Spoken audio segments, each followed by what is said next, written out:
Hello and welcome to another session of Beyond Shakespeare, another exploring session, Beyond Shakespeare exploring session. And we're reading The Night of the Burning Pestle. We are technically in the middle of Act 3, Scene 2, but we are going to go back a bit so we can, start the scene from the top for those who were not here yesterday, including Sarah and Leaky, and who are stepping in to fill in some big shoes. And reading the text with me today, because, if you've seen the previous videos, you know what's going on. And unless you want to review this for someone, please help me summarize this for Aliki, who hasn't been here, or Sarah hasn't been here either. Help. You don't really want to know, do you? Resistance is futile. That's all you need to know. Yeah, just enjoy the comedy. Just go with it. It's fine. Yeah. It won't make sense, but it doesn't really matter. So reading this with me today, we have reading Barbarossa and Jasper. Alan Scott, already very confused in Suffolk. Reading Mistress Merrythought, we have stepping emergency. Sarah Blake, just about to disappear and finish off her bowl of soup, but I will be back in time for my cue.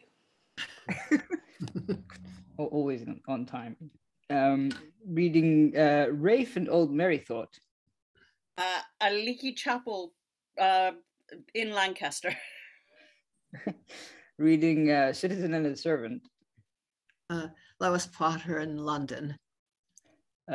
Reading a host, the first night woman, Lady, and Humphrey, who is sort of courting Luce, who is complicated. Linfreitas, barely awake in the Northwest United States. She has coffee, it's fine.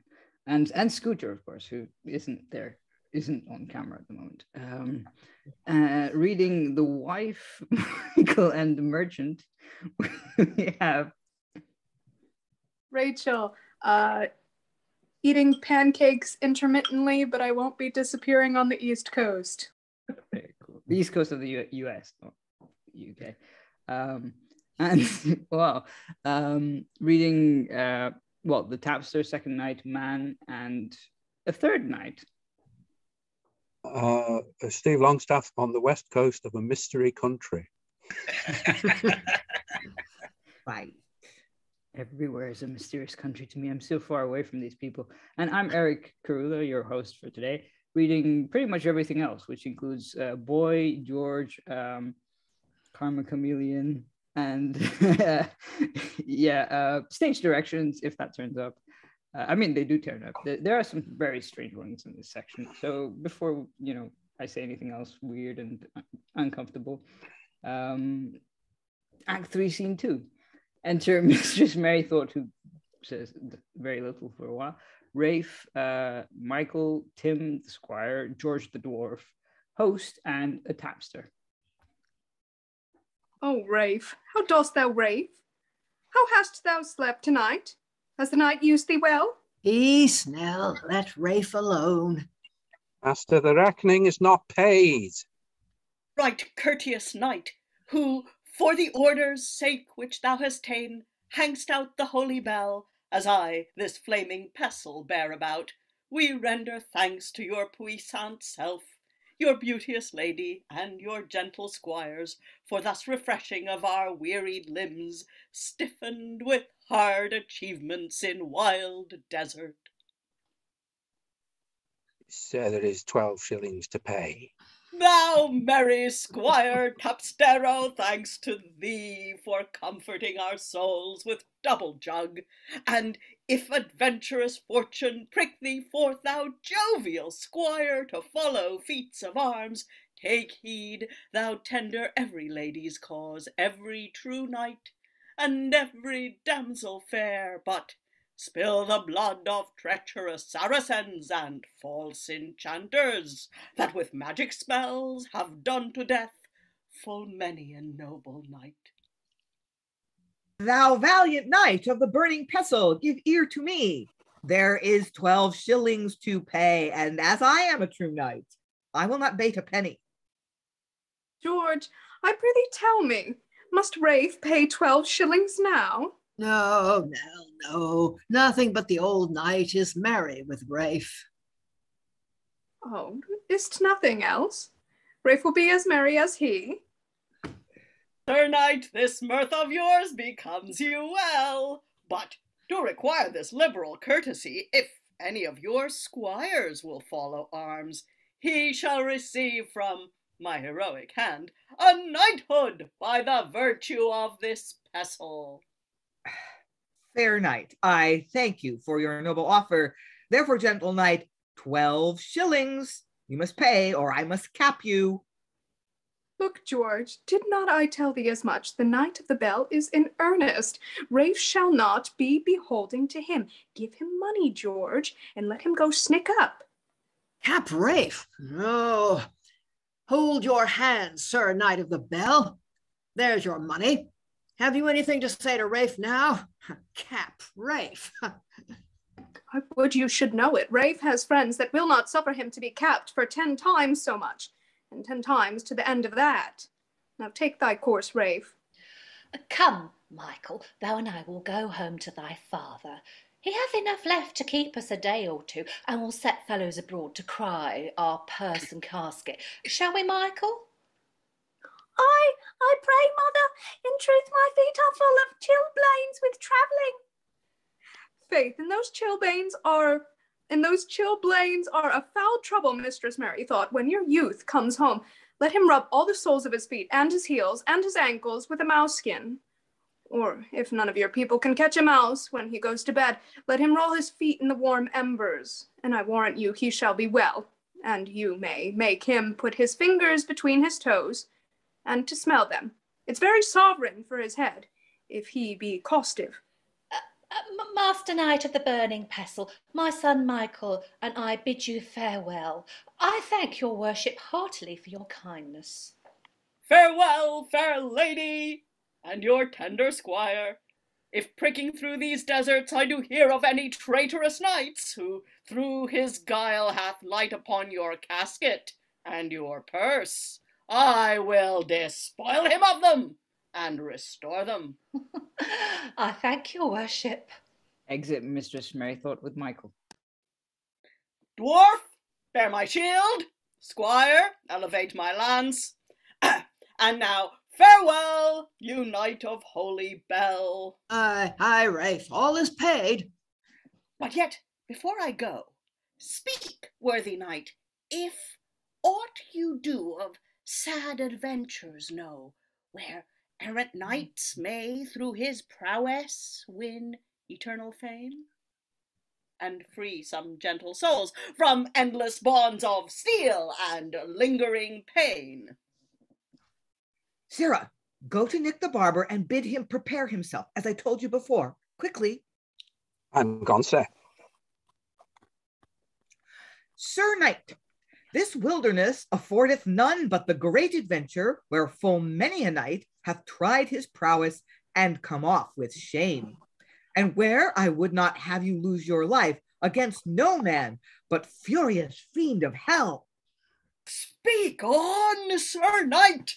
Tell what he is and where, for here I vow upon my blazing badge never to blaze a day in quietness, but bread and water will I only eat, and the green herb and rock shall be my couch till I have quelled that man or beast or fiend that works such damage to all errant knights.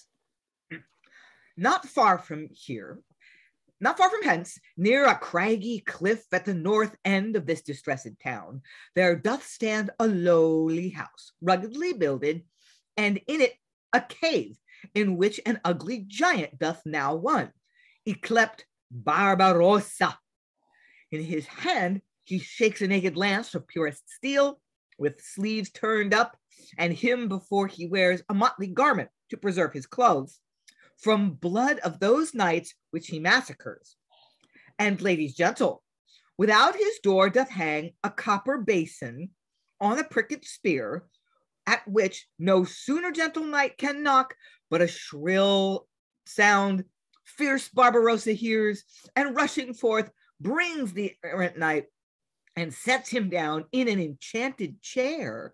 Then, with an engine which he hath prepared with 40 teeth, he claws his courtly crown to make him wink underneath his chin, and plants a brazen piece of mighty board and knocks his bullets round about his cheeks, whilst with his fingers and an instrument with which he snaps his hair off, does fill the wretch's ears with the most hideous noise. Thus every night adventurer he doth trim, and now no creature dares to encounter him. In God's name, I will fight with him, kind sir. Go but before me to this dismal cave, where this huge giant Barbarossa dwells, and by that virtue that brave Rosiclear, that damned brood of ugly giants slew, and Palmerin Franarco overthrew, I doubt not but to curb this traitor foul, and to the devil send his guilty soul. Brave sprited knight, thus far I will perform this your request. I'll bring you within sight of this most loathsome place, inhabited by a more loathsome man, but dare not stay, for his main force swoops all he sees away. St. George, set on before! March, squire and page. And they exit. George, dost think Rafe will confound the giant? I hold my cap to a farthing he does. Why, Nell, I saw him wrestle with the great Dutchman and hurt him. Faith, and that Dutchman was a goodly man, if all things were answerable to his bigness. And yet they say there was a Scottish man higher than he, and that they two and a knight met and saw one another for nothing. But of all the sights that ever were in London, since I was married, methinks the little child that was so fair grown about the members was the prettiest, that and the hermaphrodite. Nay, by your leave, Nell, Nineveh was better. Nineveh? Oh, that was the story of Joan and the Wall, was it not, George? Yes, lamb. And pause. All that description by the host, I have so many questions. Because it feels like an adult playing along with the children's game. But then, so then. I'm not sure what the game is, but there's a done deal, I think, between him and the barber, because he sends the tapster, like, go to the barber and tell him what I told you to tell him before. And I didn't have time to kind of translate it or parse it while I was saying it, but he's obviously describing a barber surgeon. You know, a barber also did like minor surgeries, lancing boils and treating minor wounds and stuff like that. So he would have like a bloody apron, not quite like a butcher, but of course, I suppose you get nicked getting shaved and stuff like that. So the copper basin, so barbers accessories. So it's just describing a barber, but describing it in terms of some kind of horrible monster. And I just find it hilarious. Yeah, pretty much. It just feels like, yes, you should go, instead of just saying, go to the barber, also just kind of, just going down the road. It's like, go to the forest at the end of the town. Aliki and then Lois. Is Rafe really scruffy looking? Is he in need of a shave and a haircut, perhaps? Unclear. There's really no indication of that. No, I mean, discuss. yeah. No, I think Lois then Alan. Rafe has asked, are there any adventures around here? And they are all playing up to it. This happens in Don Quixote as well. I mean, that other people realize that Quixote has this thing about knight errantry, and so they all start pretending to go along with it. I mean, it's already happened, the way that the tapster and the host were talking to Rafe. They were entering into his world, and that's sort of part of the fun. And fun for the audience is trying to figure out what he's talking about. But since he's already said Nick the Barber, they can sort of guess that Barbarossa might be the same person. Presumably he also has like red hair, Rosa. I don't know, maybe. I don't know. Yeah, Alan. Yeah, I mean, one that caught me, and we have got a historian in the room today, but there was a mention of a 40-toothed implement, which sounded like it was for trimming ear hair or something. And I just wonder whether that was early mention of such technology. I think it's a comb with a lot of teeth. Ah, right. That makes more sense. But yeah, I mean, I think basically the host has summed up what Rafe is, and he's just determined to take the Mickey to the ultimate level. Yeah. Yeah, I just like the last line of sort of, and now no creature dares encounter him, sort of is just everyone avoiding going to the barber, is that the thing? Then again, if he does surgery, it kind of makes sense. Yeah. Well, no, he's also building this up. You know, if you want a real adventure, this is the thing. You know, nobody else dares do this. You know, I mean, it's just asking for it. Rafe has to say, "Oh, I will do it." Yeah. It's like, I'm Superboy. And he ends that speech with a pun, which just, just sort of kicks it up a notch. Thus, every night adventurer he doth trim. I mean, literally, he trimmed him. I mean, it's not in any kind of metaphorical sense. and now no creature doth encounter him. So a little rhymed couplet with that kind of double sense of trim. It's so funny. I do like sort of the whole thing of, George, do you think Rafe will confound the giant? And then, like, we know that last time in the previous time she asked her husband, do you think he'll, take care of this problem with Jasper, which was, sort of what was going on earlier. He basically got his ass kicked and handed to him, and then sort of the Jasper was sort of arrested by Humphrey, if I remember correctly. Please correct me. But now they're kind of dropping in loads of other stories as well, sort of the story of Jonah and the Wall and all that stuff as well. That's Lois.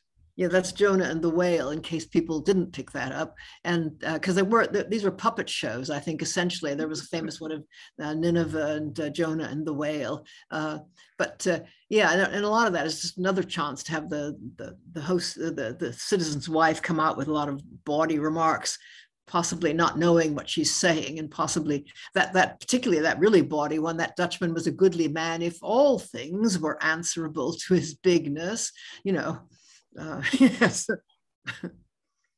Well, there was also the line yesterday from like, oh yes, shall I get you another one, miss, for the lost I'll get you another one is good. Yeah, child. Yeah, right. Oh well. Anyway, moving on quickly.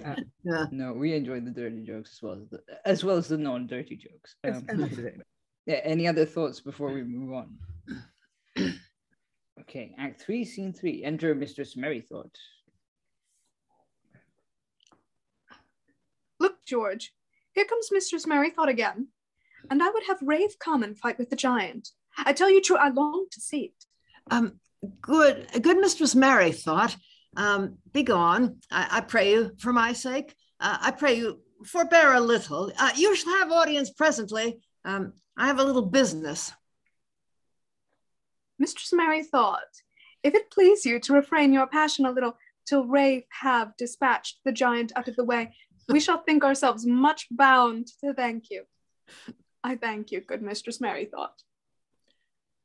Exit Mistress Merrythought, enter a boy. Boy, come hither. Send away Rafe and this whoreson giant, quickly. In good faith, sir, we cannot. You'll utterly spoil our plate and make it to be hissed, and it costs money. You will not suffer us to go on with our plots. I pray, gentlemen, rule him. Let him come now and dispatch this, and I'll trouble you no more. Will you give me your hand of that? Give him thy hand, George. Do, and I'll kiss him. I warrant thee the youth means plainly. I'll send him to you presently. I thank you, little youth.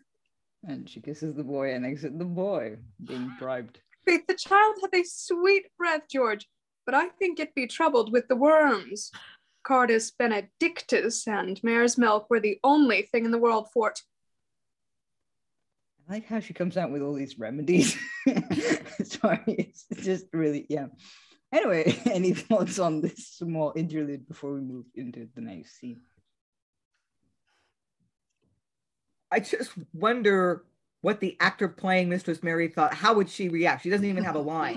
So it's just like she's about to do something and they're like, wait, we want to do something different. Like, there's an opportunity for someone with comic skills to just look at them like, I'm trying to do my job here. What? And they're just gonna throw up her hands like, okay. Yeah. They don't pay me enough to deal with this. Well, also the boy sort of goes, it costs money. we have actors. This is costing stage time. Yeah. Not like this is planned. For what it's worth, I've looked up Cardus benedictus, which is blessed thistle or bitter thistle, and its common medicinal use was getting rid of worms. Okay, cool. So, she's in line with the pharmacology of the day. Right. She's like a home pharmacist kind of thing, which is kind of cool. Yeah. Okay, Act 3, Scene 4. Enter Rafe, the hosts, Tim the squire, and George the dwarf. Oh, Rafe's here, George. God send me good luck, Rafe. Puissant knight, yonder his mansion is. Lo, where the spear and copper basin are.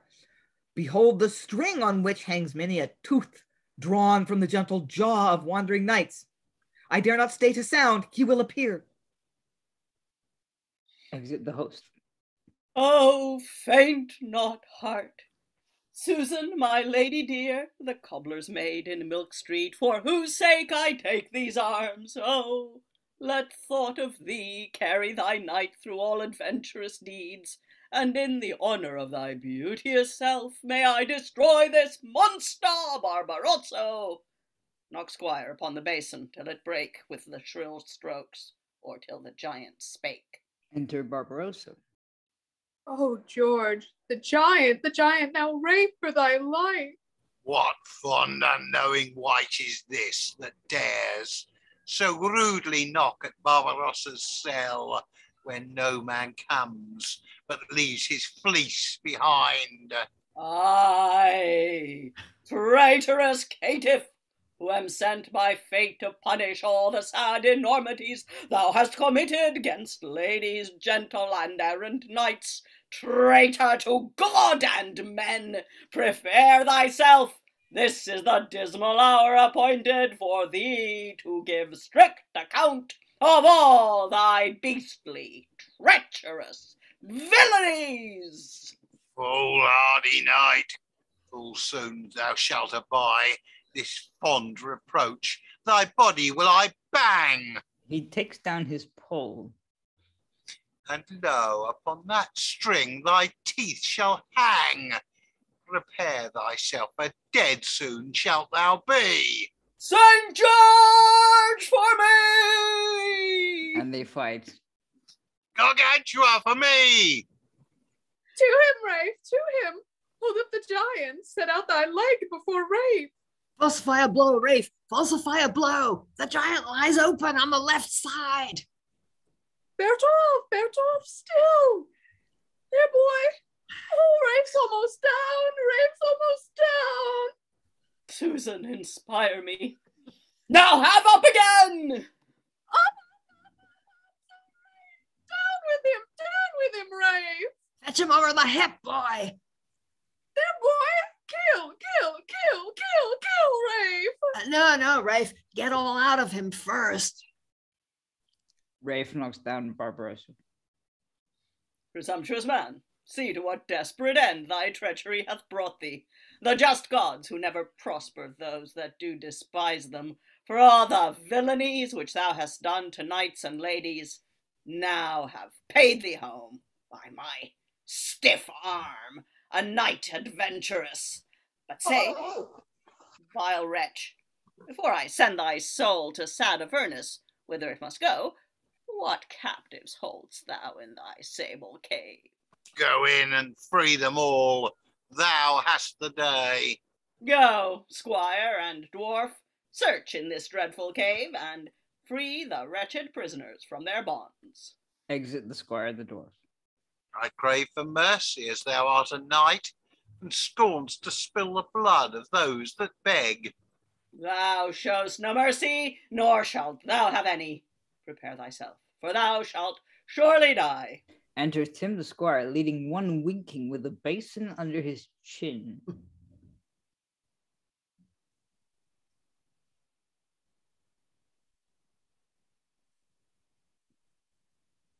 we have a Tim? Sorry. Who's Tim?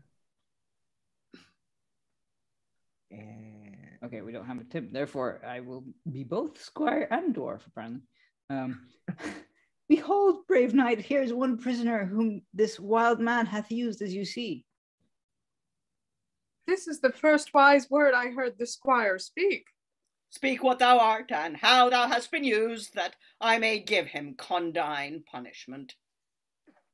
I am a knight that took my journey post northward from London, and in courteous wise, this giant trained me to his loathsome den, under pretense of killing of the itch, and all my body with a powder strewed, that smarts and stings, and cut away my beard, and curled my locks, wherein with ribbons tied, and with a water washed my tender eyes, whilst up and down about me still he skipped, whose virtue is, that till my eyes be wiped with a dry cloth, for this my foul disgrace, I shall not dare to look a dog in the face.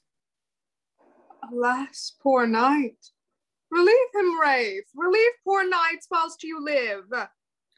My trusty squire, convey him to the town where he may find relief. Adieu, fair knight. Exit the first knight. Enter George the dwarf, leading one with a patch o'er his nose. Puissant knight of the Burning Pestle height, see here another wretch whom this foul beast hath scorched and scored in this inhumane wise. Speak me thy name, and eke thy place of birth, and what hath been thy usage in this cave. I am a knight, Sir Pockhole is my name, and by my birth I am a Londoner, free by my copy, but my ancestors were Frenchmen all, and riding hard this way upon a trotting horse, my bones did ache, and I, faint knight, to ease my weary limbs, lighted this cave, when straight this furious fiend, with sharpest instrument of purest steel, did cut the gristle of my nose away, and in the place this velvet plaster stands. Relieve me, gentle knight, out of his hands. Good Rafe, relieve Sir Pockhole, and send him away, for in truth his breath stinks. Convey him straight after the other knight. Sir Pockhole, fare you well. Kind sir, good night. Exit the second knight. Deliver us! Deliver us! Hark, George, what a woeful cry there is. I think some woman lies in there. Deliver us! Deliver us! What ghastly noise is this? Speak, Barbarosso, or by this blazing steel thy head goes off. Prisoners of mine, whom I in diet keep, sent lower down into the cave, and in a tub that's heated smoking hot, there maybe they find them and deliver them. Run, squire and dwarf, deliver them with speed. Exit Tim the Squire and George the dwarf to deliver them with speed. Will not Rafe kill this giant? Surely I am afraid if he let him go, he will do as much hurt as ever he did. Not so, mouse, neither, if he could convert him. Aye, George, if he could convert him. But a giant is not so soon converted as one of us ordinary people. There's a pretty tale of a witch that had the devil's mark about her, God bless us, that had a giant to her son that was called Lob Lie the Friar. Didst never hear it, George? Peace, Nell. Here comes the prisoners. Enter Tim the Squire leading a man, the third knight, who, with a glass of lotion in his hand, and George the dwarf leading a woman with dirt bread and drink. Here be these pined wretches, manful knight, that for this 6 weeks have not seen a white. Deliver what you are, and how you came to this sad cave. and what your usage was? I am an errant knight that follow at arms with spear and shield, and in my tender years I strucken was with Cupid's fiery shot, and fell in love with this, my lady dear, and stole her from her friends in Turnbull Street, and bore her up and down from town to town, where we did eat, and drink, and music hear, till at the end in this unhappy town we did arrive, and coming to this cave, this beast us caught, and put us in a tub, where we this 2 months sweat, and should have done another month if you had not relieved us. This bread and water hath our diet been, together with a rib cut from a neck of burned mutton. Hard hath been our fare. Release us from this ugly giant's snare. This has been all the food we have received, but only twice a day. For novelty, he gave us a spoonful of his hearty broth. He pulls out a syringe. To each of us through this same slender quill. From this infernal monster you shall go, that useth knights and gentle ladies. So convey them hence. Exit the man and woman, and presumably the third knight. Coney, I can tell thee, the gentleman like Rafe. Aye, George, I see it well enough. Gentlemen, I thank you all heartily for gracing my man Rafe, and I promise you, you shall see him oftener. Mercy, great knight, I do recant my ill, and henceforth never gentle blood will spill. I give thee mercy, but yet thou shalt swear upon my burning pestle to perform thy promise uttered. I swear and kiss. He kisses the pestle. Depart then, and amend. Exit Barbarossa. Come, squire and dwarf, the sun grows towards his set, and we have many more adventures yet. And exits Rafe and the squire and dwarf. Now Rafe is in this humor. I know he would have beaten all the boys in the house if they'd been set on him. Aye, George, but it is well as it is. I warrant you the gentlemen do consider what it is to overthrow a giant. But look, George, here comes Mistress Merrythought and her son Michael. Now you are welcome, Mistress Merrythought. Now Rafe has done, you may go on. Before Mistress Merrythought comes on, what just happened? Did they just beat up the barber for fun? Yep. Lois. Yeah. Well, I imagine that the barber does a really elaborate, oh, you got me, and collapses. I mean, he's planning on this, so he doesn't actually let himself get hurt. But the other thing is that at least 2 of those people are being cured of syphilis. I mean, the guy with the black patch on, that's, very often the nose kind of falls away. And that couple, when Turnbull Street, if you've come across it anywhere else, I mean, that was a really lousy area of London, famous for prostitutes. And, so this guy is clearly, he and his mistress have clearly been riddled with the pox and have been getting cured of it by the barber here. That explains a lot. Yeah.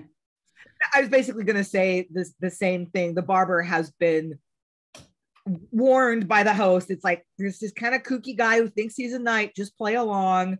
And so he and his customers are playing along. And when Rafe fights him, he just like falls down. You win, rescue my prisoners. I promise to be good from now on. And yeah, one guy's getting a shave and a haircut and little ribbons in his hair because he's a gallant, a fancy man about town. And yes, and then the other people are being treated for syphilis. Yeah. I think you. I'm sorry. I was about to make a terrible joke. Go away. Don't well, listen. I mean, there's also, if we're going to talk terrible jokes, there's also the kissing of the pestle, which is well, that's what I was going to go. I mean, I hope those are clean lips with which he kissed my pestle, Yeah. Stephen, then. We've been talking quite a lot about sort of, the generic markers, haven't we? And I wonder what people think about, that it's one thing to make kind of members of a boys' company make kind of very obvious dirty jokes about pestles, but is it another thing to get them playing victims of STDs? Have we taken a twist here? And the other thing is, I just need to kind of relax, really, because I was sat there going, and I wonder how they got the person with the pox to pretend that they were a knight errant. And I let it go. Just relax. Yeah. I had similar questions, but I mean, it's it's fiction, it's play, it's fun. I mean, being treated for venereal disease probably wasn't all that much fun. It might have been a pleasant distraction. Yeah, well, they did treat them in tubs, actually. That bit about the tub, that's quite genuine. There is a pamphlet, I think, about someone named Cornelius who had a tub, and there's a picture on it of people in the tub. I've seen that, being in boiling water was apparently one of the various treatments. Another one was mercury, which of course rotted people's teeth. There is a character who died of the sweating sickness, if I recall. Oh yes. In a fairly well-known play. Yeah. Yes, we will not. I will not discuss this further before I get the harmonica out, which is not a euphemism. I do have a harmonica. Yeah, we'll believe you, Eric. Yeah, I don't know. Just this scene is just so much fun, though. Like, sort of. I mean, there's the dodgy jokes and everything else, but yeah. And the wife worrying over Rafe and sort of going, beat him, kill him, do everything. Yeah. Sorry, Lynn. Yeah. I mean, I do think this scene is fun. This sort of the syphilis stuff aside, I guess maybe people thought that was funny. But I mean, what I love about this is that the conceit is that here's Rafe running around town pretending to be a knight, and people are like, oh well, we're just gonna go with it, sounds fun. They just consent to play. They just join the game because what the hell, why not? And I think that's really the spirit of this. Let's just play the game because what the hell, why not? Be fun. Yeah.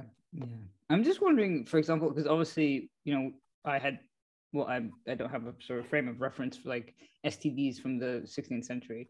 But would this be clear if we did this? I mean, because obviously, it does sound like a punishment putting people in a tub. But I mean, or like sort of, look, he cut my hair and put ribbons in it. It's that like the cutting of the hair is a lot clearer. But I mean, the sort of bit about the STDs, would we have to sort of adapt that or something else, Alan? Yeah, I mean, you could, in modern terms, suggest that this was a massage parlor.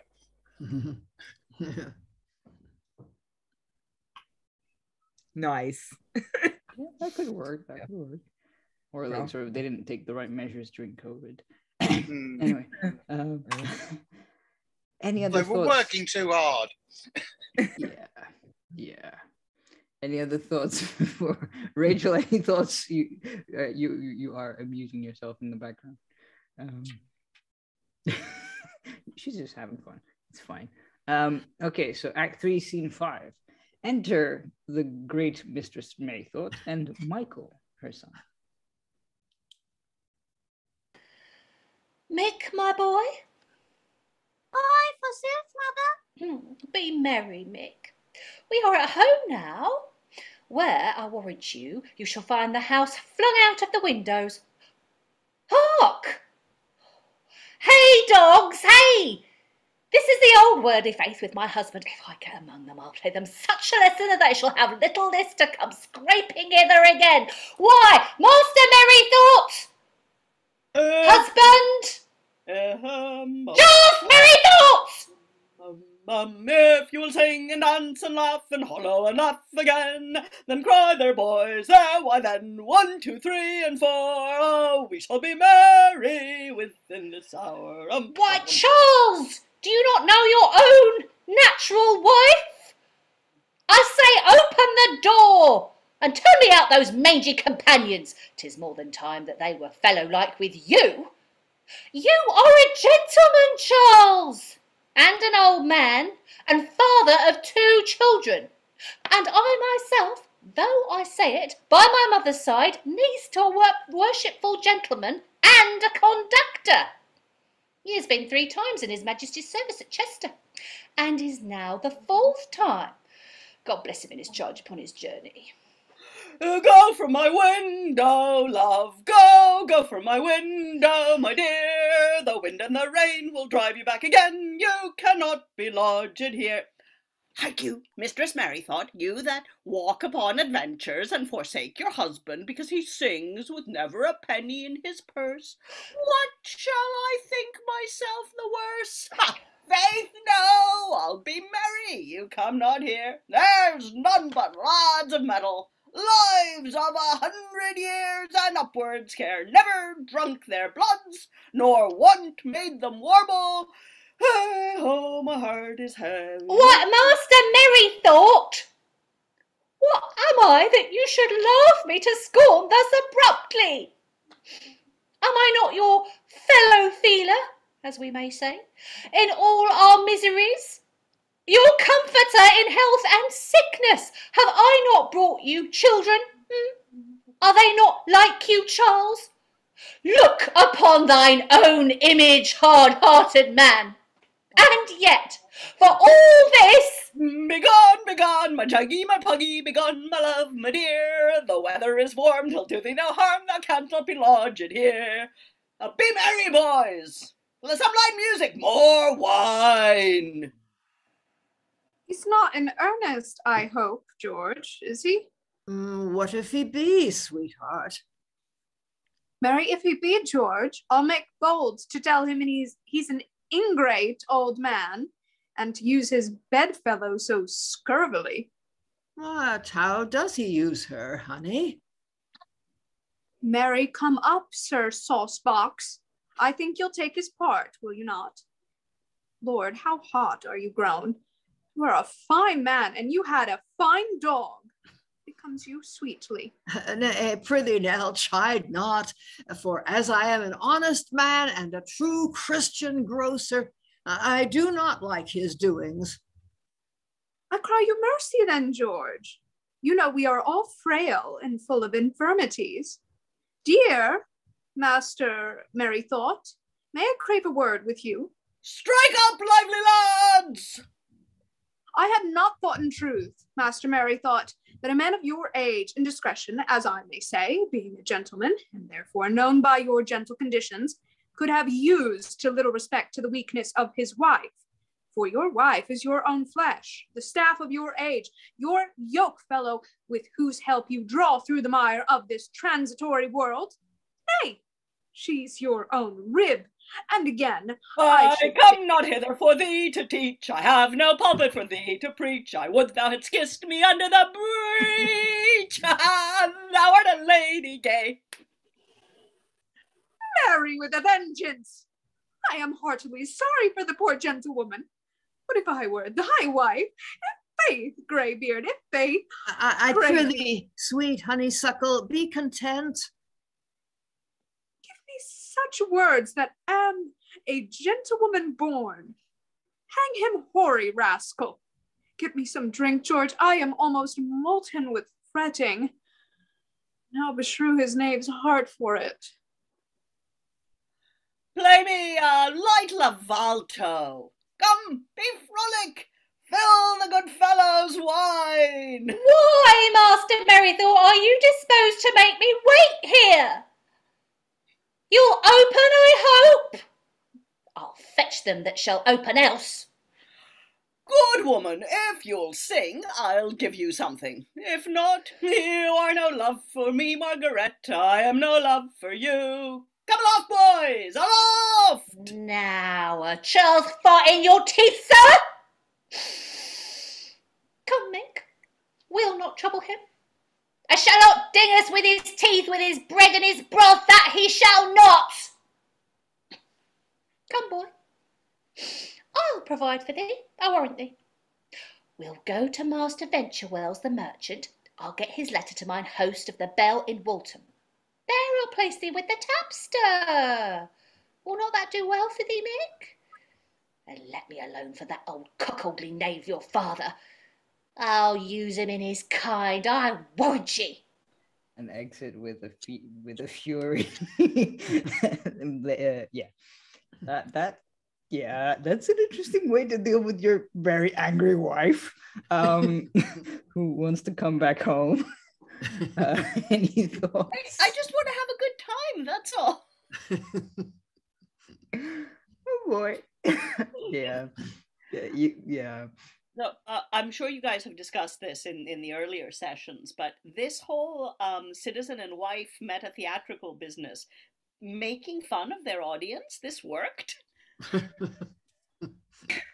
Yeah.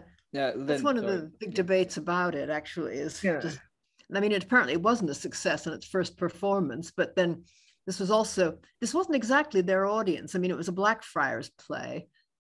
So it was presumably a more elite audience anyway. I mean, I've even seen it suggested that it failed because it wasn't bitter enough about the citizens, which seems crazy. I mean, I think it's more nuanced anyway than people think. I mean, we've been finding the citizen and his wife sometimes quite likable and sometimes not, and the characters are also ludicrous anyway. But the question of just how one is meant to take it and how the audience would take it, I think is fascinating. Yeah. Lynn, sorry, you had it. And probably unanswerable. Like, what is this play trying to do? Really, really mock and make fun of citizen playgoers, of ordinary people who have sort of pretensions of being able to understand how theater works or whatever.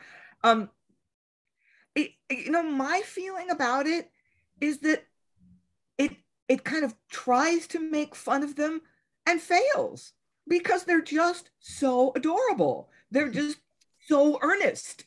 They're so sincere, and they're just so funny. And the play goes on. It manages to sort of muddle through even with their interference. No harm, no foul. So, I mean, I think it's what I might be talking about is the difference between parody and satire. Maybe it was intended to be a satire on them, but it ends up being a kind of loving parody. Yeah, I think also there is that moment of like, I do like the sort of genuine female solidarity of the wife going, yeah, I were married to him. What is he doing? And then sort of, if you do that to me,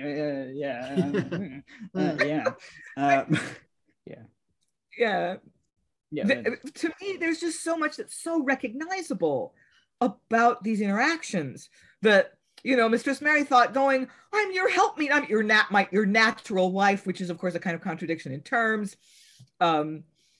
Because that's a social contract, not a natural one. But she's trying to I am your wife. I'm your helpmeet. When she's actually kind of a harpy. And then when he doesn't let her in, she's like, and the wife going, oh, if he were my husband, I'd make him sorry. And I could just see the citizen reaching over and kind of patting his wife on the knee going, there, honeysuckle, it's okay. I mean, I just it's something my husband does to me all the time when I get too adamant. It just reaches over and pats my knee. That's the code for take a deep breath and calm down. It just also, all seems so sort of familiar. Yeah, just that moment of if you did that to me, you'd be, you'd see, yeah, yeah, I would lock you out in a second heartbeat. Lois. Yeah, that interaction is quite interesting. I mean, I can't make out whether when the citizen is saying, oh, what's so bad about the way he's treating his wife, she gets furious, and then he says, no, of course I don't agree with him, whether this is just the henpecked husband joke or whether he's just having her on, teasing her, and then finally saying, no, of course I don't agree with him. It could work either way. Yeah, you could do it sort of backpedal quickly, or sort of, this is just me joking around kind of thing. Yeah. But I think Lynn's instinct yesterday where we had that moment of, old Mary thought singing about, if you kill my son, I'll be happy, I don't mind, blah, blah, blah, life goes on. It was kind of uncomfortable then, and it's getting even more uncomfortable, I guess. Sort of locking, well, not sort of, I mean, is locking his wife out and ignoring her is kind of, yeah, uncomfortable. And yeah, we don't like her very much thus far, but it doesn't mean she deserves it in a way. I don't know. Alan? Yeah. Well, she walked away from the situation earlier on. So to a certain extent, to come back and then basically demand, you know, free access and whatever else is, there's an element of chutzpah in there. And if she gets a comeuppance, well, so be it. Lois. Yeah, and Mary thought doesn't really relate to anybody. I mean, he just sings, shuts out the whole world. He's like everybody else in the play, within the play, or whatever it is, in refusing to acknowledge the existence of the citizen and his wife. I mean, that's partly why the wife gets so annoyed, because she keeps trying to tell him, you know, what she thinks, and he pays no attention at all to her, just keeps on singing. Yeah, that's true. And kind of, yeah. Rachel, any thoughts? as the wife, who was being ignored by, by Mary Thought, pretty much. No thoughts, just entertainment. That's always a good motto. Okay, moving on to Interlude 3. We entered the citizen with the beer he was fetching for his wife. Come, George, where's the beer? Here, love. This old fornicating fellow will not out of my mind yet. Gentlemen, I'll begin to you all. I desire more of your acquaintance with all my heart. Fill the gentleman some beer, George. Enter the boy dancing. Look, George, the little boy's come again.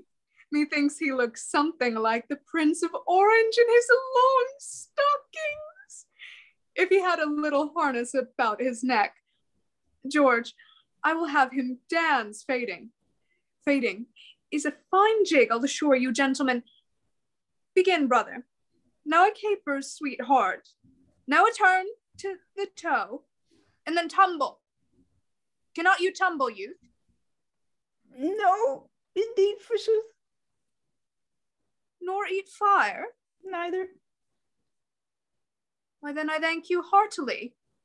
There's 2 pence to buy you points withal.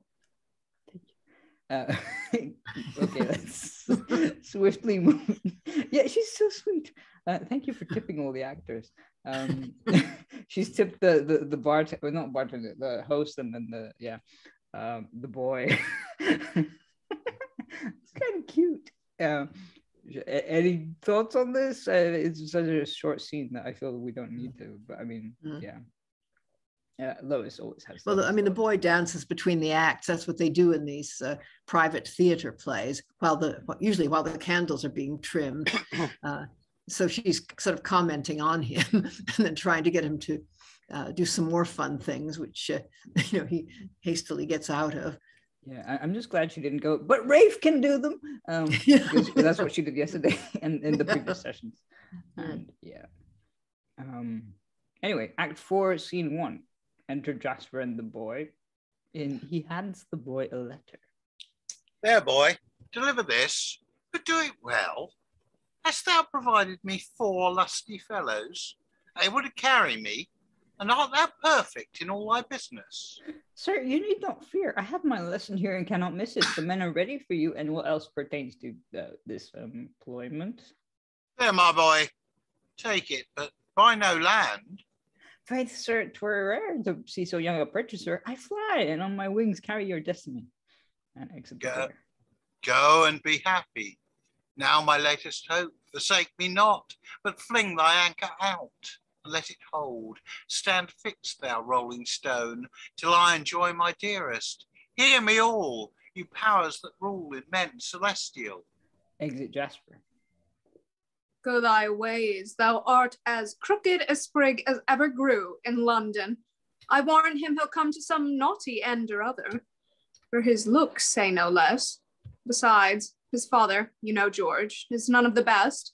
You heard him take me up like a gill flirt. and sing bawdy songs upon me. But if I live, George. Let me alone, sweetheart. I have a trick in my head. She'll lodge him in the arches for 1 year and make him sing peccave. Ere I leave him. And yet he shall never know who hurt him, neither. Do, my good George, do. What shall we have Rafe do now, boy? You shall have what you will, sir.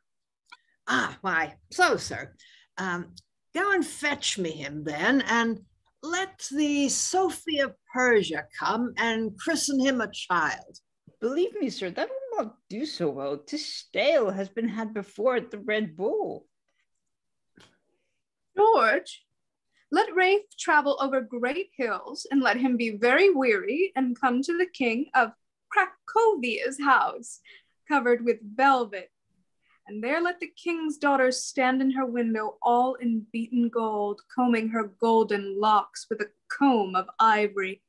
And let her spy Rafe and fall in love with him, and come down to him and carry him into her father's house. And then let Rafe talk with her. Well said, Nell. Yeah, it shall be so. Boy, let's have it done quickly. Sir, if you imagine this all to be done already, you shall hear them talk together, but we cannot present a house covered with black velvet and a lady beaten in gold. Beaten gold. Sir, boy, let's have it as you can, then. Besides, it will show ill-favoredly to have a grocer's apprentice to court a king's daughter. Will it so, sir? You are well read in histories. I pray you, what was Sir Dagonet? Was not he prentice to a grocer in London? Read the play of the Four Prentices of London, where they toss their pikes so. I pray you, fetch him in, sir. Fetch him in. It shall be done. It is not our fault, gentlemen. Exit the boy. And we shall see fine doings, I warrant thee, George. And here they come. How prettily the king of Cracovia's daughter is dressed. Aye, Nell. It is the fashion of that country, I warrant thee. And yes. Sort of, I think by this point the boy's just like, well, you've broken the play. What more do you want us to do? Yeah. Yeah. Whatever. I could just see him saying to the citizen, okay, we'll do it. And then just like looking out to the rest of the audience and saying, it's not my fault. Yeah. We had a play. We had, you know, plot me no plots. We had a play, but they came in and they ruined it. Yeah. Alan. Yeah, I mean, I think there should actually be a significant pause in the boy's last line. It shall be done, which is to the citizen, and then turning to the other people who are sitting on stage or the audience generally. It's not our fault, gentlemen. Yeah, absolutely. It shall be done. Pause, pause, pause, pause. Milk that pause until the audience is just like looking at you like, and then it's not our fault. Wasn't me, it was three other fellas. I do like the name dropping of the play of the Four Prentices of London. It's like, have you read this other play? Yes. And yeah, there are so many references here. I don't know how, like, sort of the fashion references, a comb of ivory in her, and sort of in beaten gold and all that stuff. It's kind of like we can't afford that. It's not in our budget. Yeah. And then this other play that was done at the Red Bull, apparently that's probably where George got the idea for the Sophie of Persia christening a child. He might be, I'm not sure if that was done at the Red Bull, but there is this other play, The Travels of the Four English Brothers, it's the Three English Brothers, slightly shorter play. And in that one, they do wind up in Persia. And I think something like that happens. That might be the one they're thinking of, because that was another very popular play. So it's basically all the plays. Yeah. So I think that's obviously, because otherwise, where on earth would the citizen and his wife get these crazy ideas for things for Rafe to do? You know, it's obviously other things they've either read or seen somewhere. Or heard about. Is where it says, I shall lodge him in the arches for 1 year and make him sing Peccavi. Is that basically I'm going to beat him up? Is that? Yeah, well, the arches are legal, the court of arches, but I can't remember what. I mean, probably it's for misdemeanors or something. I think it was a church court. Mm-hmm. From vague recollection. Helen will be our expert on that, but she's not here today. And Peccavi is simply, I have sinned. And the use of Latin would tie up with a church court. Yeah.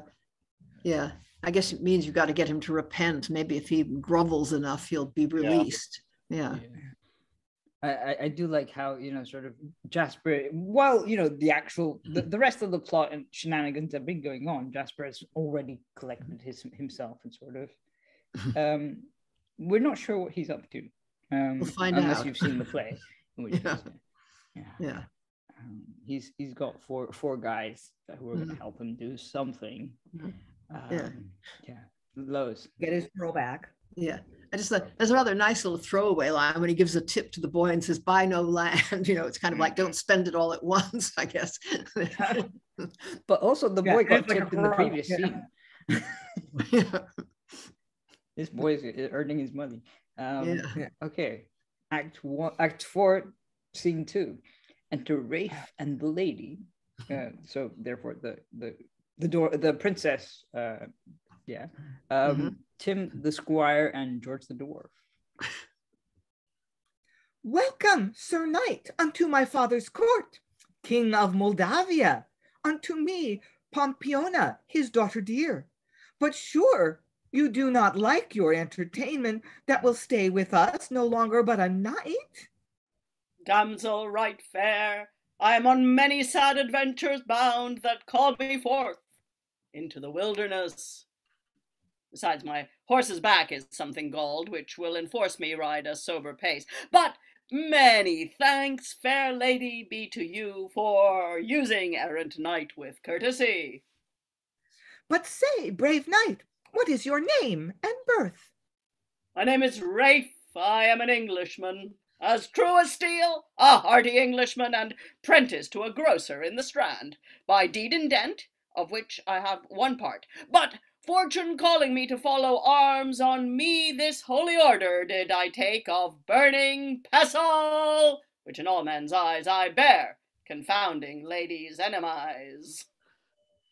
Oft have I heard of your brave countrymen and fertile soil and store of wholesome food.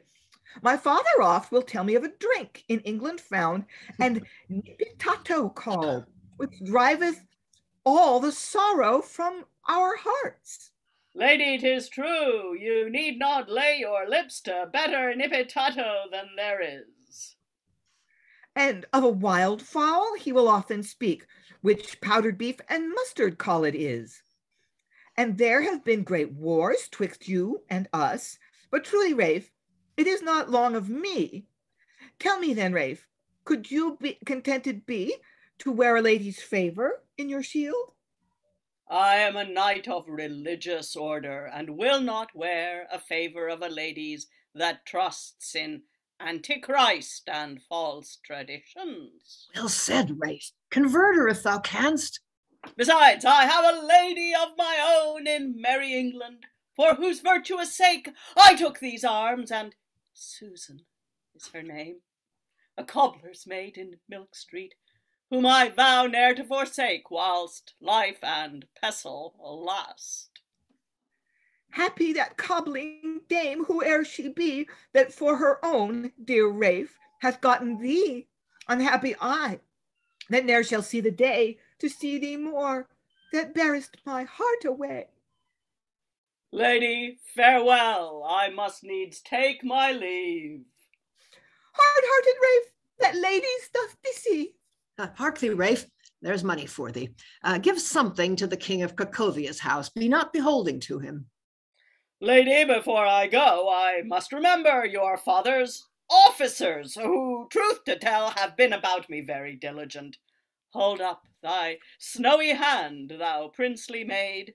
There's 12 pence for your father's chamberlain, and another shilling for his cook, for, by my troth, the goose was roasted well, and 12 pence for your father's horsekeeper for anointing my horse back, and for his butter. There is another shilling. To the maid that washed my boot hose, there's an English groat, and 2pence to the boy that wiped my boots. And last, fair lady, there is for yourself 3 pence to buy you pins at Bumbo Fair. Full many thanks, and I will keep them safe till all the heads be off for thy sake, Rafe. Advance, my squire and dwarf, I cannot stay. Thou killest my heart in parting thus away. And they exit, probably weeping into a handkerchief. I commend Rafe, yet that he will not stoop to a Cracovian. There's properer women in London than any are there, you wis. But here comes Master Humphrey, and his love again. Now, George. Aye, Coney, peace. And end of the scene. This is just refreshments are available at the bar. Nipitato, roast goose, beef and mustard. I like the idea that he gives money to the princess, and it's like, you're a grocer's apprentice, dude. Yeah, context is not. Yeah. Yeah. Any thoughts?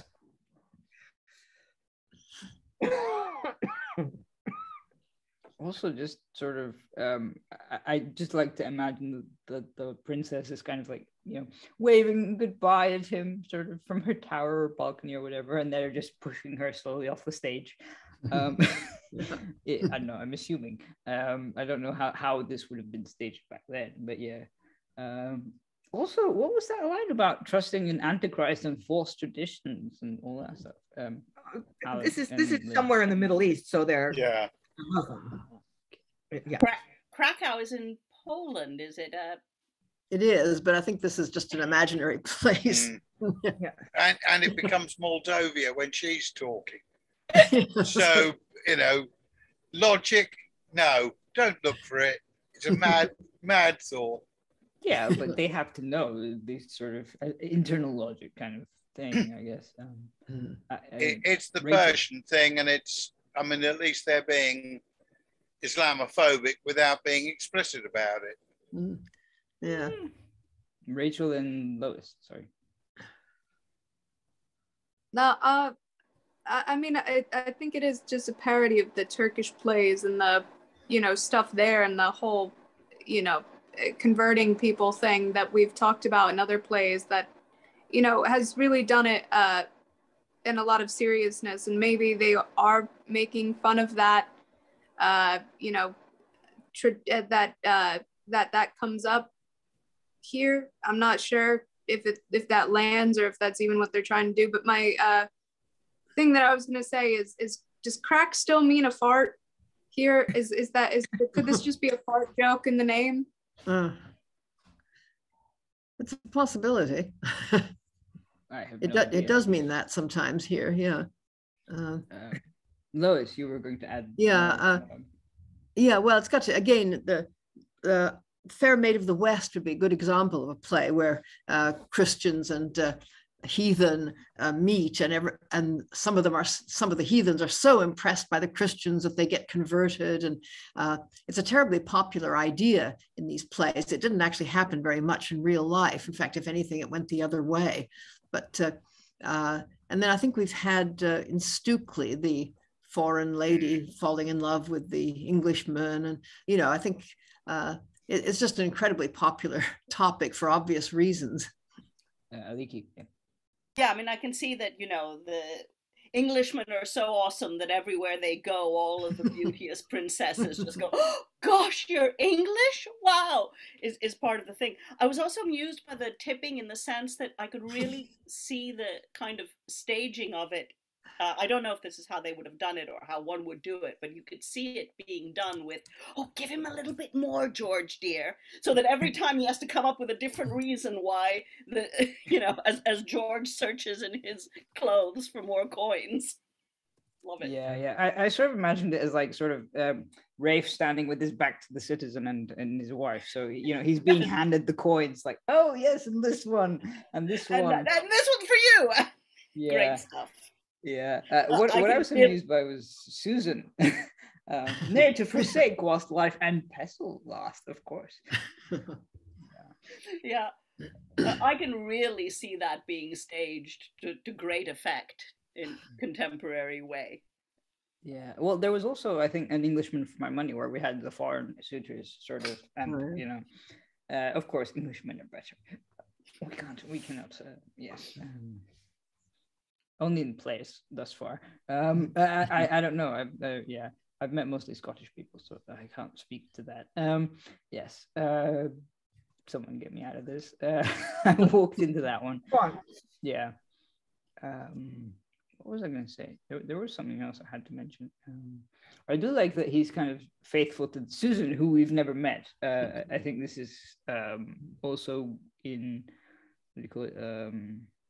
Possibly in Gammergurten's Needle or something. There was a Susan, or there are lots some of other pretense. Possibly also in An Englishman for My Money. I don't know. Well, it's quite a common name. I mean, you get it in Arden of Faversham. She's the poor sister of Michael, who's had almost nothing to do with any of the crimes, but is being led off to be killed at the end anyway. Yeah. Lynn. Yeah, so it's a common name, and I think that's kind of the point. It's kind of like Joan is also used this way. It's kind of a down market name. Like an aristocrat would probably not name their child Susan. So the name signals that she's an ordinary person or someone actually of the servant class. So, so there's that dissonance with his knightly pretensions, is that he loves a girl named Susan. Part of the comedy, actually. Yeah. And also kind of, I guess, it's just that it's just another play that we don't get to meet the person he's interested in, at least thus far. I don't know. He's made her up, seemingly. Maybe. It's like, oh, I'm faithful to the woman I pledged my heart to and my pestle to. And yes. Anyway, consistency we don't really care about. Moving on. The final sort of scene for the session, Act 4, Scene 3. Enter the merchant Humphrey Luce and the boy. Go get you up. I will not be entreated. And gossip mine, I'll keep you sure hereafter from gadding out again. With boys and unthrifts. Come they are, women's tears. I know your fashion. Go, sirrah, lock her in and keep the key, safe as you love your life. Exit Luce and the boy. Now, my son Humphrey, you may both rest assured of my love in this and reap your own desire. I see the love you speak of through your daughter, although the whole be little, and hereafter will yield the like in all I may or can, fitting a Christian and a gentleman. I do believe you, my good son, and thank you, for 'twere an impudence to think you flattered. It were indeed. But I shall tell you why. I have been beaten twice about the lie. Well, son, no more of compliment. My daughter is yours again. Appoint this time and take her. We'll have no stealing for it. I myself and some few of our friends will see you married. I would you would in faith, for it be known I ever was afraid to lie alone. Some 3 days hence then. 3 days, let me see, 'tis somewhat of the most, yet I agree, because I mean against the appointed day to visit all my friends in new array. And enter a servant. Sir, there's a gentlewoman without who would speak with your worship. What is she? Sir, I asked her not. Bid her come in. Exit the servant, enter Mistress Marythorpe and Michael. Peace be to your worship. I come as a poor suitor to you, sir, in the behalf of this child. Are you not wife to Marythorpe? Yes, truly. Would I had ne'er seen his eyes. He has undone me and himself and his children, and there he lives at home and sings and hoits and revels among his drunken companions. But I warrant you, where to get a penny to put bread in his mouth he knows not. And therefore, if it like your worship, I would entreat your letter to the honest host of the Bell in Waltham, that I may place my child under the protection of his tapster in some settled course of life. I'm glad the heavens have heard my prayers. Thy husband, when I was ripe in sorrows, laughed at me. Thy son, like an unthankful wretch, I, having redeemed him from his fall and made him mine, to show his love again, first stole my daughter, then wronged this gentleman, and last of all, gave me that grief had almost brought me down unto my grave, had not a stronger hand relieved my sorrows. Go and weep as I did, and be unpitied, for here I profess an everlasting hate to all thy name. Will you so, sir? How say you by that? Come, Mick. Let him keep his wind to cool his pottage. We'll go to thy nurse's, Mick. She knits silk stockings, boy, and we'll knit too, boy. And beholding to none of them all. Exit Michael and Mistress Marythorn. Enter a boy with a letter. Sir, I take it you're the master of this house? How then, boy? Then to yourself, sir, comes this letter. From whom, my pretty boy? From him that was your servant, but no more shall that name ever be. For he is dead. Grief of your purchasing anger broke his heart. I saw him die, and from his hand received this paper with a charge to bring it hither. Read it and satisfy yourself in all. And he hands over the letter. Sir, that I have wronged your love, I must confess, in which I have purchased to myself, besides mine own undoing, the ill opinion of my friends. Let not your anger, good sir, outlive me, but suffer me to rest in peace with your forgiveness. But my body, if a dying man may so much prevail with you, be brought to your daughter, that she may truly know my hot flames are now buried, and withal receive a testimony of the zeal I bore her virtue. Farewell for ever and ever, and be ever happy, Jasper. God's hand is great in this. I do forgive him. Yet am I glad he's quiet, where I hope he will not bite again. Boy, bring the body, and let him have his will, if that be all. 'Tis here without, sir. So, sir, if you please, you may conduct it in. I do not fear it. I'll be your usher boy, for though I say it, he owed me something once, and well did pay it. And they exit. This can't possibly go wrong. Yeah. I did enjoy the reaction of the merchant. Oh, good, he's dead. Yeah. Any thoughts on this? Or well, technically you can blend into final thoughts because this is our final scene for the session. What a cliffhanger. I mean, yeah, this is something other plays have used, right? The lover pretends to be dead, and then when the girl is alone in the room with the corpse, he's like, I'm not really dead. Let's get out of here. We know what's going to happen. We always know what's going to happen. Of course. Alan. I mean, this one has got the early modern bingo really sussed, hasn't it? Every damn trope. Every device. No bed trick, but other than that, yeah. Yet. Well, yeah. Right? There's time yet, Lynn. There's time yet. Indeed. I was gonna say, technically the bed trick already happened because he woke her up with the sword. But I mean, maybe that's not a euphemism. That actually happened. Yeah. Also, the fact that I have to keep saying that's not a euphemism just sort of suggests it might be. Methinks he doth protest a little too much. Yeah, and quack. And quack. Yes. The harmonica is resting for now. Yeah, any final thoughts? Aliki, what are your thoughts on this play thus far? Because obviously you've not been here for all the sessions. So I'm just delighted by Mr. and Mrs. Citizen and their whole interaction with each other, with the actors. I think it's great, and I can't wait to see where it goes. This play is just also they didn't intervene in that one, which is interesting.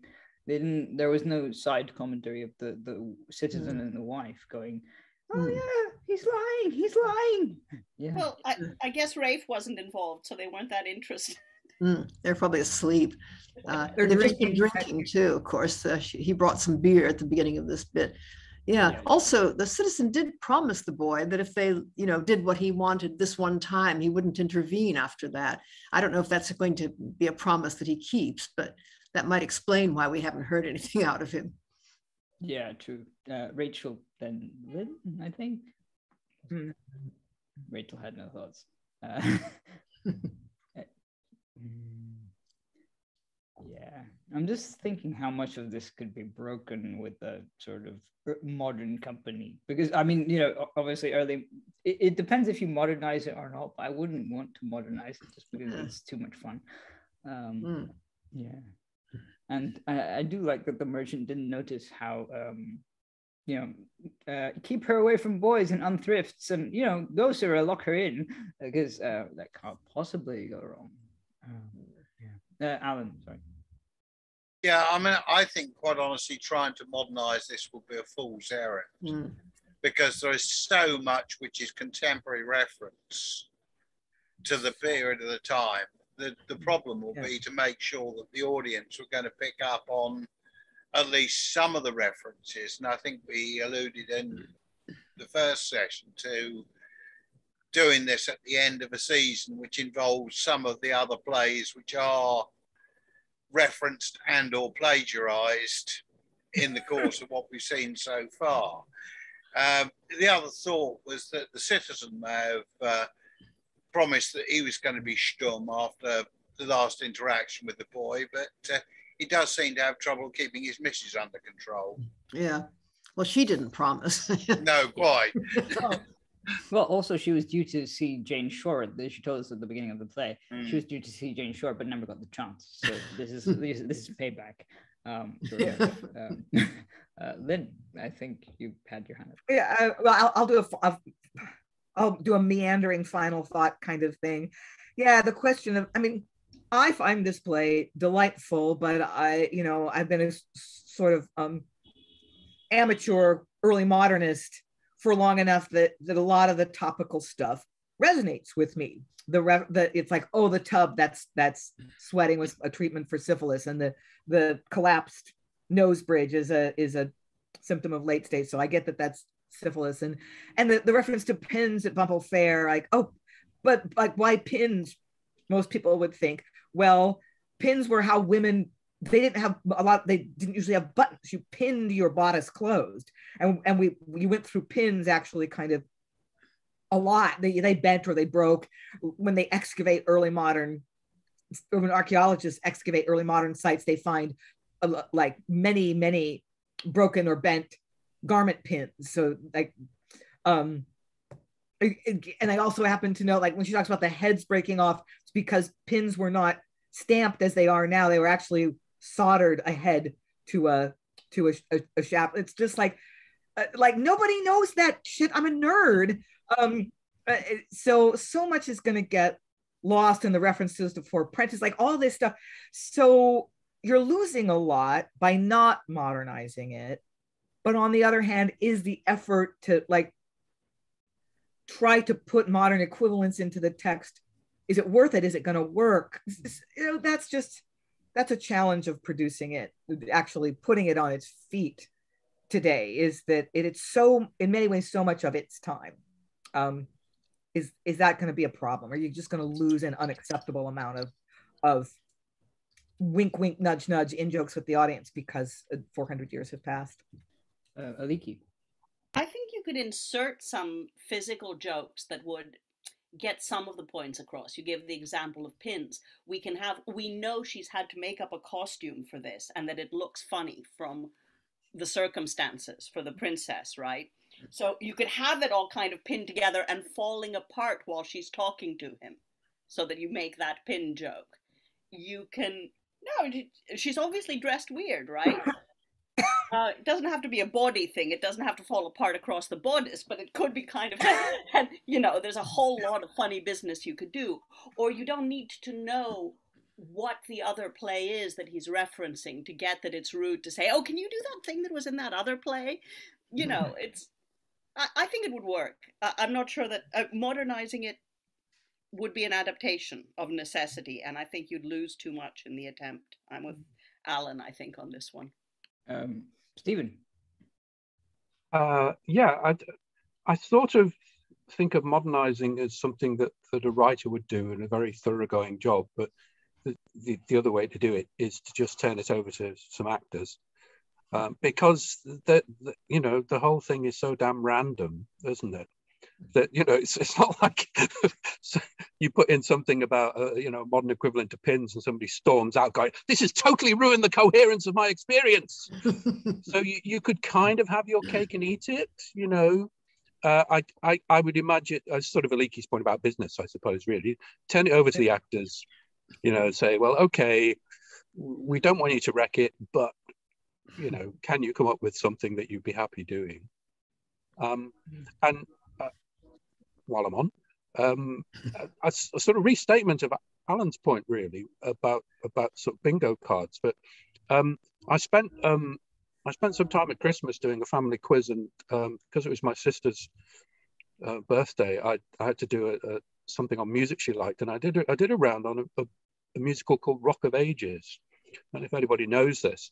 It's what they call a jukebox musical, i.e., it's in this particular case, it draws all the songs from the sort of hair metal of the 1980s, and this is kind of like a jukebox musical, isn't it? But and sort of you still need to like hair metal, which is sort of Lynn's point, I suppose.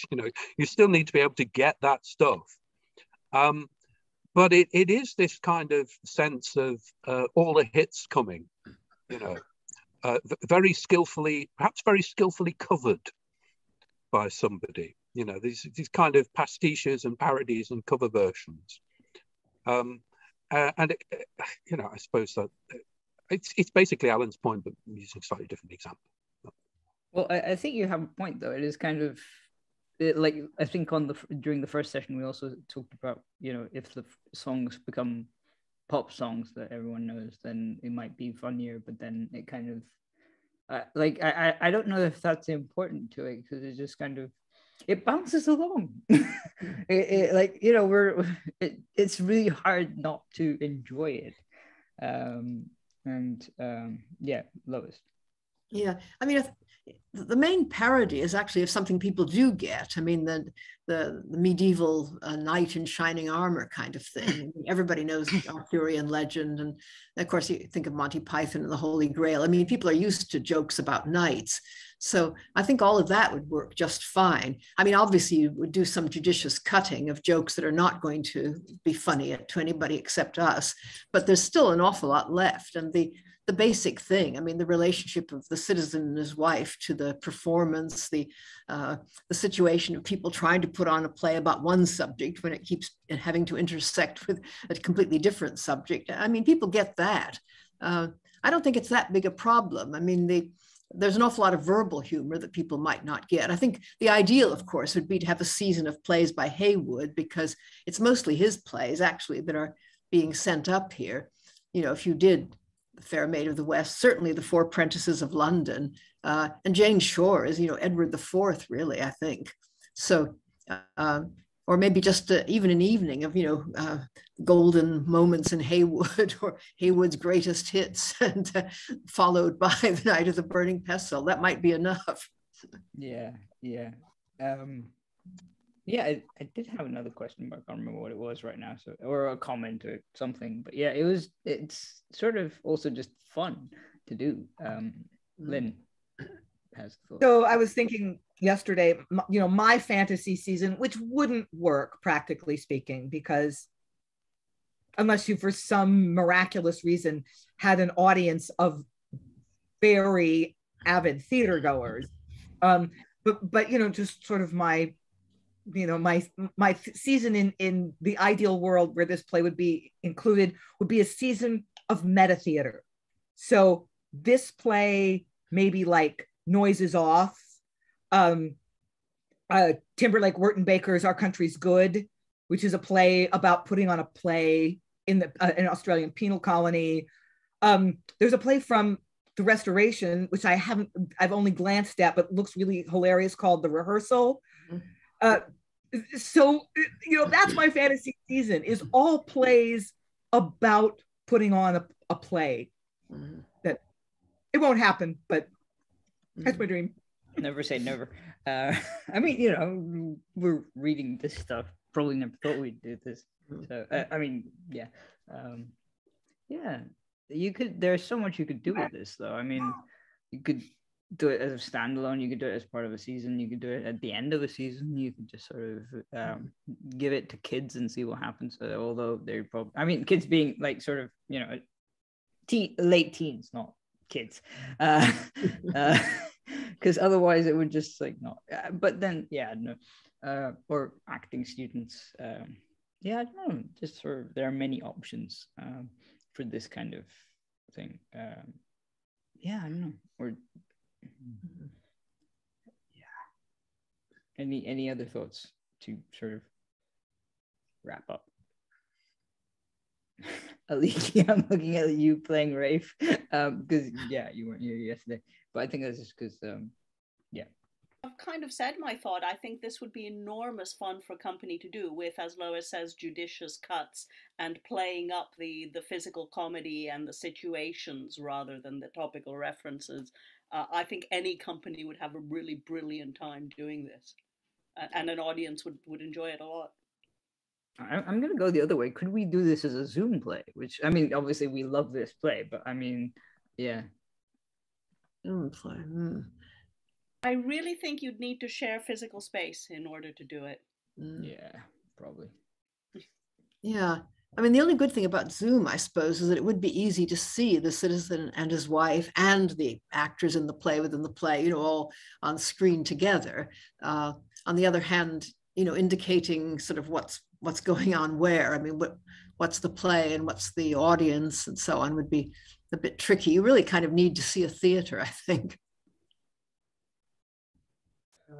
Any other thoughts? Because I think Stephen said that had mentioned a Zoom version of this, or was that live or live stream? No, it was a live version. Oh, okay, yeah. It was a theatre. It was a live version, sort of beamed from the theatre, as it were, filmed in the theatre and then made available. That makes sense. Okay. On that note, I would like to thank all our lovely readers, including Sarah, who is currently probably eating soup or not. No. Any thoughts, Sarah, since you're here? No. I'm really enjoying this play. I enjoy playing Mistress Merrythought, like leaping in there to just basically hammer up like mad. And I'm looking forward to finding out how it concludes. Okay, so our last session will be the conclusion of this play. So all that remains is for me to thank our wonderful readers, and she knits silk stockings, boy. We'll knit too.